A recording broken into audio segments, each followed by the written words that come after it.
Mualem tanya nama Ya baik reporter Jaya usai dan diwawancara. saudara, senang sekali saat ini sudah bersama dengan saya Gubernur dan Wakil Gubernur terpilih Aceh untuk periode 2025-2030.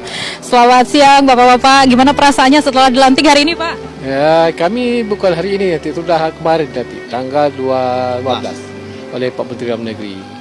Ya, aman, nyaman, semuanya dapat kami kerjakan tugas-tugas di provinsi kami.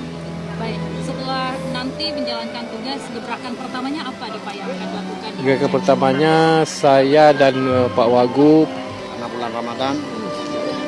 safari bulan Ramadan, kemudian ada beberapa hal menyangkut masa pertambangan kita atur menurut kanun di Aceh.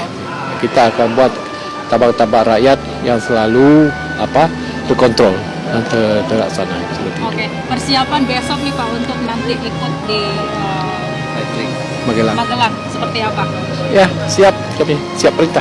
Siap perintah. Siap perintah. Baik, sudah siap untuk menjalankan program-program Siap, prioritas dari pemerintah pusat tentunya. Siap, Pak? siap. Baik, sekali lagi kami ucapkan selamat Bapak Terima kasih. Gubernur dan Oke, Pak Wakil. Baik, makasih banyak. Sukses selalu dalam Baik. mengemban tugas dan mandat dari Terima kasih. Dengan siapa?